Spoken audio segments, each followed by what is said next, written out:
Continuamos hoy, amigo oyente, nuestro estudio en el libro de San Mateo. En nuestro programa anterior estábamos considerando el juicio de las naciones. Y al concluir dijimos que el juicio de las naciones es un juicio separado que tiene lugar al regresar el Señor para establecer su reino. Estas son grandes naciones. Cristo nunca usa este término cuando habla de los individuos. Todas las personas se llaman ovejas. El profeta Isaías, por ejemplo, en el capítulo 53 de su profecía, versículo 6 dice: «Todos nosotros nos descarriamos como ovejas, cada cual se apartó por su camino, mas Jehová cargó en él el pecado de todos nosotros». Había las ovejas perdidas y hay las otras ovejas. Pero las personas se llaman ovejas y nunca se llaman cabritos. Ahora leamos los versículos 34 al 40 de este capítulo 25 de San Mateo. Dice así: «Entonces el rey dirá a los de su derecha: Venid, benditos de mi Padre, heredad el reino preparado para vosotros desde la fundación del mundo. Porque tuve hambre y me disteis de comer, tuve sed y me disteis de beber, fui forastero y me recogisteis, estuve desnudo y me cubristeis, enfermo y me visitasteis, en la cárcel y vinisteis a mí». Entonces los justos le responderán diciendo: «Señor, ¿cuándo te vimos hambriento y te sustentamos, o sediento y te dimos de beber? ¿Y cuándo te vimos forastero y te recogimos, o desnudo y te cubrimos? ¿O cuándo te vimos enfermo o en la cárcel y vinimos a ti?». Y respondiendo el rey les dirá: «De cierto os digo que en cuanto lo hicisteis a uno de estos mis hermanos más pequeños, a mí lo hicisteis». Los 144,000 judíos que son sellados en el tiempo de la gran tribulación saldrán a todo el mundo para predicar el mensaje del Evangelio del Reino. Irán a las personas que acepten y reciban a Cristo como el sacrificio por sus pecados y les aconsejarán que se alisten para su venida inmediata. Algunas naciones lo rechazarán. El anticristo mandará a matar cruelmente a los 144,000. Cualquier hombre que les dé a estos hombres un poquito de agua fría lo hará a riesgo de su propia vida. Dar un poquito de agua a alguien hoy en día tiene poco valor, pero en aquel día tendrá un valor tremendo. Significará que se han declarado a favor de Cristo. El punto en disputa en aquel día será la aceptación o el rechazo del Señor. Jesús llama a los 144,000 mis hermanos, y evidentemente son israelitas. Si las naciones los aceptan a ellos, el Señor dice que será igual que aceptarlo a Él. Si las naciones los rechazan, será igual que rechazar al Señor, porque estos hombres están representando a Cristo mismo. El versículo 43 da evidencia de que naciones enteras entrarán en el reino milenario. De estas naciones habrá algunos individuos que rechazarán a Cristo. Pero el juicio de las naciones en la segunda venida de Cristo es para determinar cuáles naciones han de entrar en el reino milenario. Este juicio es separado y distinto de todos los otros juicios. Y así concluimos nuestro estudio de este capítulo 25 del Evangelio según San Mateo. Ahora entramos al estudio del capítulo 26.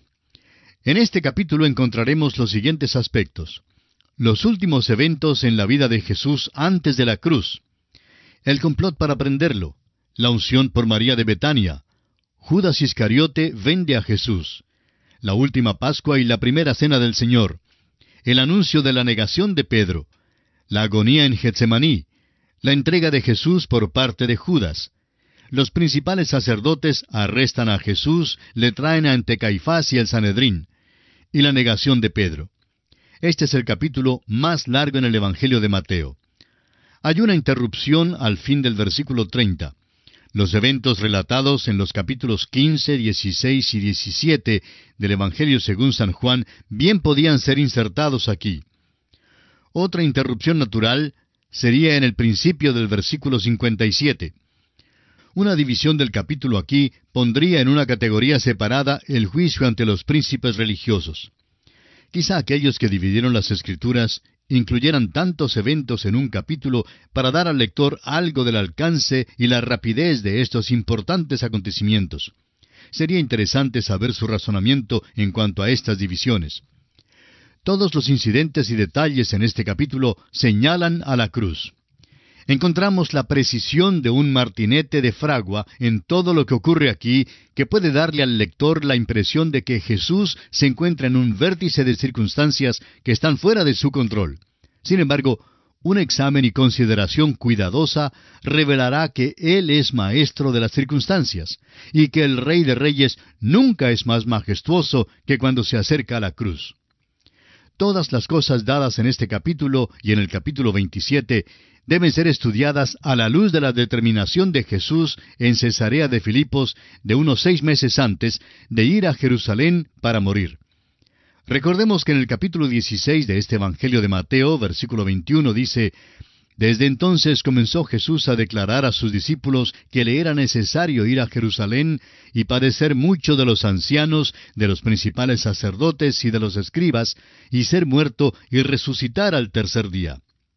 Él se está moviendo según el horario de Dios y hace que el asunto se decida. Él no es una víctima desvalida que se encuentra entre la olla de la intriga religiosa y el sartén del poder romano. Una reverencia debe penetrar el pensar del lector al considerar estas cosas escritas aquí en este capítulo, porque son vitalmente relacionadas con nuestra salvación. Veamos los primeros 2 versículos de este capítulo 26 de Mateo. Cuando hubo acabado Jesús todas estas palabras, dijo a sus discípulos: Sabéis que dentro de 2 días se celebra la Pascua, y el Hijo del Hombre será entregado para ser crucificado. Los eventos del capítulo 26 siguen inmediatamente después del discurso del Monte de los Olivos. El Señor ha contestado las preguntas de los discípulos y ahora vuelve a otro asunto. Por 6ª vez, en unos 6 meses desde Cesarea de Filipos, Jesús ha anunciado su muerte venidera. En el versículo 2, Jesús fija el tiempo de su muerte. Dice: de aquí a 2 días, en la fiesta de la Pascua, será entregado y crucificado. Ahora leamos los versículos 3 al 5. Entonces los principales sacerdotes, los escribas y los ancianos del pueblo se reunieron en el patio del sumo sacerdote llamado Caifás, y tuvieron consejo para prender con engaño a Jesús y matarle. Pero decían: no durante la fiesta, para que no se haga alboroto en el pueblo. Este es un pasaje importante. Por 6ª vez, como dijimos, el Señor anuncia su muerte venidera. Luego, en el versículo 2, dice que morirá durante la Pascua.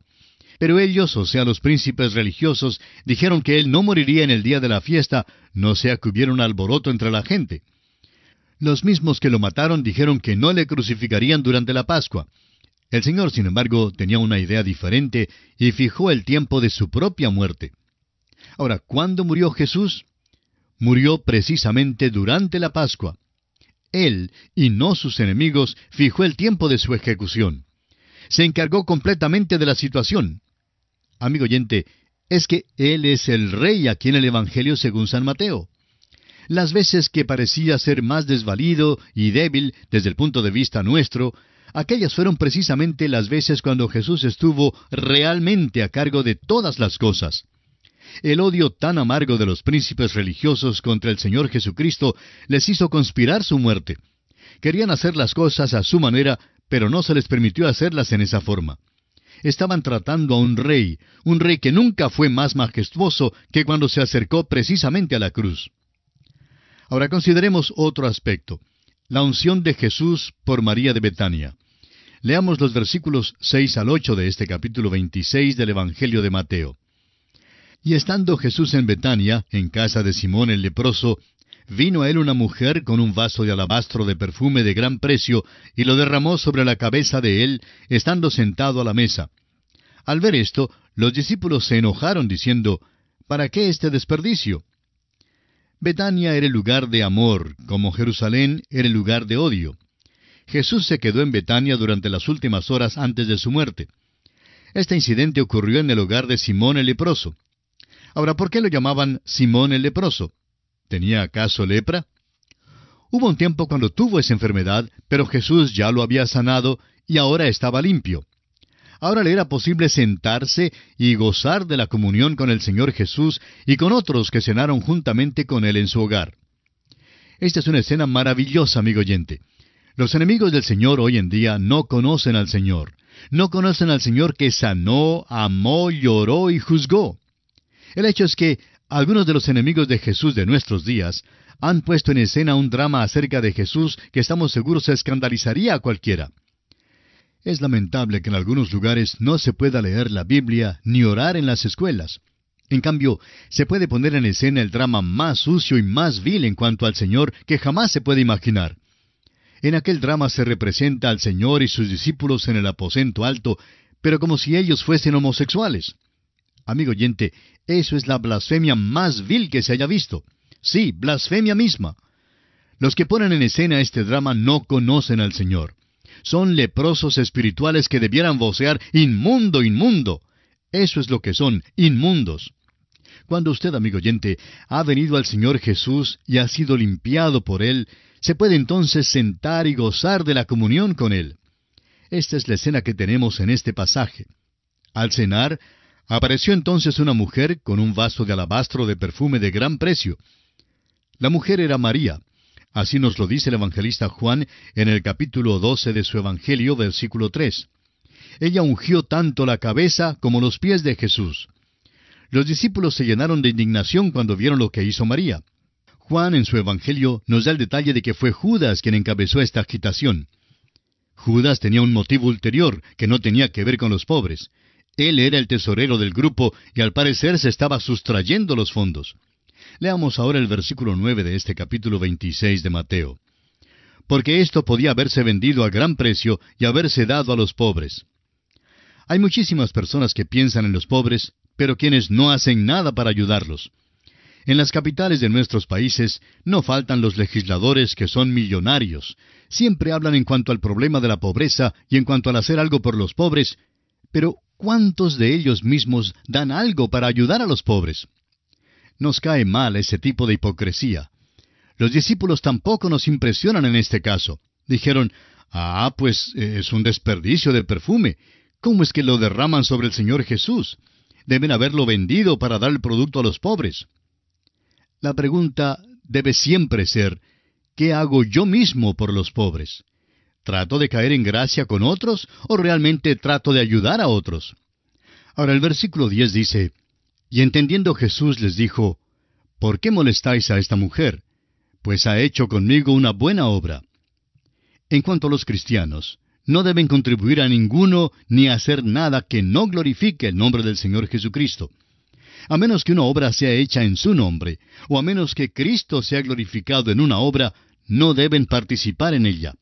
Cuando una obra se hace realmente en el nombre del Señor Jesús, Él mismo dijo que ésta sería una buena obra.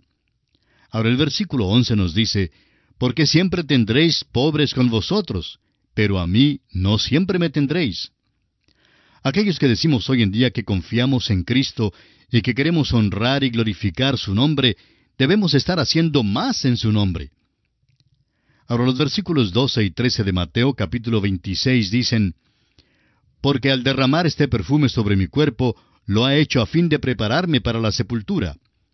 De cierto os digo que donde quiera que se predique este evangelio en todo el mundo, también se contará lo que ésta ha hecho para memoria de ella. Solo María, de entre todos sus seguidores, comprendió antes de ir Jesús a la cruz el significado de la muerte del Señor. Ella no malgastó el perfume. En cambio, aquellas que vinieron en el primer día de la semana, sí malgastaron las especias aromáticas que habían preparado. Las trajeron para el cuerpo muerto de Jesús, pero Él había resucitado. El perfume del vaso de alabastro de María ha llenado el mundo en donde quiera que haya ido el Evangelio. Ahora llegamos a otro aspecto importante. Es el plan de Judas de vender a Jesús. Leamos los versículos 14 al 16 de Mateo capítulo 26. Entonces uno de los 12, que se llamaba Judas Iscariote, fue a los principales sacerdotes y les dijo: ¿Qué me queréis dar? Y yo os lo entregaré. Y ellos le asignaron 30 piezas de plata. Y desde entonces buscaba oportunidad para entregarle. Este hecho de Judas Iscariote es atroz y cobarde en contraste al hecho de percepción espiritual de María. Dante, en su Divina Comedia, cedió a Judas y a Bruto la parte más baja en el infierno. Y nadie desde aquel entonces ha dicho que Dante se haya equivocado. Estos hombres hicieron la cosa más baja y vil que puedan hacer los hombres cuando traicionaron y entregaron al hombre a quien debieron haber sido leales todo el tiempo. Este hecho de Judas es el más vil de todos los hechos detestables que se relacionan con la vida de Jesús. La cruz hace salir lo mejor y lo peor del corazón del hombre. Reacciona como un papel de tornasol en una solución ácida o base. Revela los pensamientos e intentos del corazón. Llegamos ahora a la preparación de la última Pascua y la Cena del Señor. Leamos los versículos 17 al 19.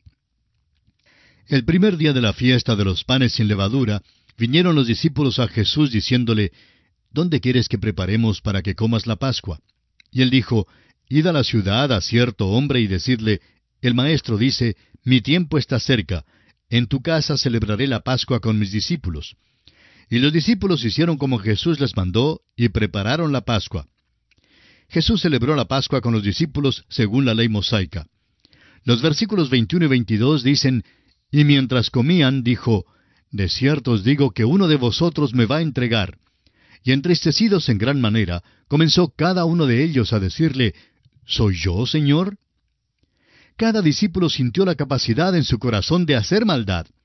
Cada hombre sabía que existía dentro de su ser la posibilidad de entregar a Cristo. ¿Ha descubierto usted, amigo oyente, aquella misma capacidad dentro de su propio corazón y su vida? Amigo oyente, usted y yo también somos así tan malos y viles. Ahora mismo debemos pedir su misericordia.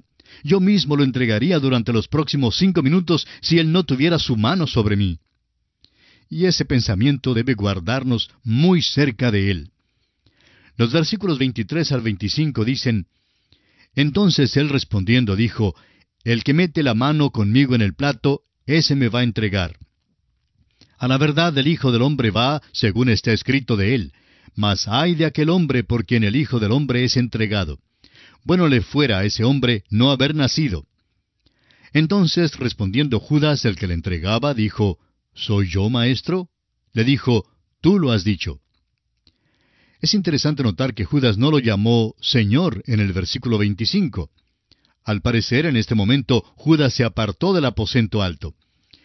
El evangelista Juan, en el capítulo 13 de su Evangelio, versículo 30, dice, Cuando él, pues, hubo tomado el bocado, luego salió, y era ya de noche. Hubiera sido mejor para este hombre si nunca hubiera nacido. Así lo dijo el Señor Jesucristo. Ahora los versículos 26 al 29 de Mateo capítulo 26 dicen, Y mientras comían, tomó Jesús el pan y bendijo, y lo partió y dio a sus discípulos, y dijo, Tomad, comed, esto es mi cuerpo. Y tomando la copa y habiendo dado gracias, les dio diciendo, Bebed de ella todos, porque esto es mi sangre del nuevo pacto, que por muchos es derramada para remisión de los pecados. Y os digo que desde ahora no beberé más de este fruto de la vid, hasta aquel día en que lo beba nuevo con vosotros en el reino de mi Padre. Aquí vemos al Señor iniciando la cena del Señor sobre las cenizas moribundas de un banquete que se desaparecía, es decir, la Pascua. Según la tradición hebrea, la copa circulaba 7 veces durante la Pascua. En esta ocasión, la última vez que circuló la copa, Jesús inició la cena del Señor. Durante la fiesta cantaban los salmos de Aleluya, los salmos 111 al 118. Cuando usted lea estos salmos para su propio provecho espiritual, tenga presente que nuestro Señor los cantó en aquella noche propicia. En aquel tiempo se erigió un nuevo monumento a sí mismo. No fue hecho de mármol ni de bronce, sino de los elementos temporales del pan y el vino. Ambos hablan de su muerte hasta cuando venga de nuevo. Y aquí nos detenemos por esta ocasión. Es nuestra oración que el Señor le bendiga en gran manera.